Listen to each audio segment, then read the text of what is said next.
different reasons.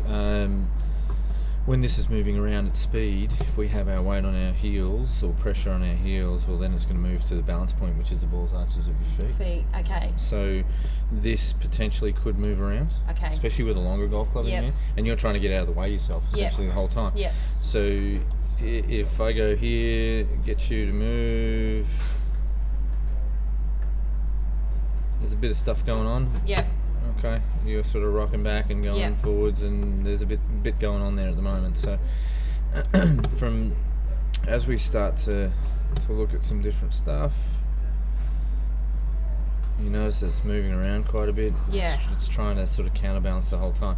I want to try and actually get you out of the way yourself, and I'm going to get you to stand just an inch, maybe, further away from the golf ball. Oh, okay. Okay. Yep. And we'll get your arms hanging there a little bit more relaxed, and possibly even just bend you from the waist a little bit more. Okay. And after that, it's not too bad. It's pretty good. Certainly soften up your arms a hell of a lot. Okay. Because it will end up creating essentially 90 degrees there to give you a little bit more leverage. Okay. Yep. But the rest of it's okay. It's pretty good. And we'll lose that little look at there at impact. Yes. Yep. Okay. But we'll start that with small swings. Yes. And you can even almost see your toes off the ground there. Yes. Yeah. Trying to back away from it and get out of the way yourself. Yeah. Otherwise, essentially, it'll come off. You can see how close it is to the inside of the golf club over here on the right-hand screen. See how what is close? See how close the ball is. Oh, okay. So it's right. So it's up in here. Yep. So what's going to happen then is if it gets any further than that, closer to that shaft. Yeah. It is going to head off that way, which is. Whether you like it or not. Yeah. Okay. So if you did extend your arms here the way we'd like you to, rather than this, pulling away from it, you would literally hit it over there. Okay. Now with a wood in your hand, you're probably going to drop kick it. You're going to hit the ground first, and then the ball afterwards. Yes. Or if you actually do what we'd like to see you do, and the pressure goes on the balls of your feet, you would hit the outside of the golf club, and it'll dribble over here somewhere with the wood. Yeah. Okay. So, and then of course you go, well, hang on, this is going over here, and this is going over here. Maybe I've got two different golf swings when it's exactly the same. Okay. But we'll do a little bit of work there with the pressure in your feet to start with, and then we can go from there.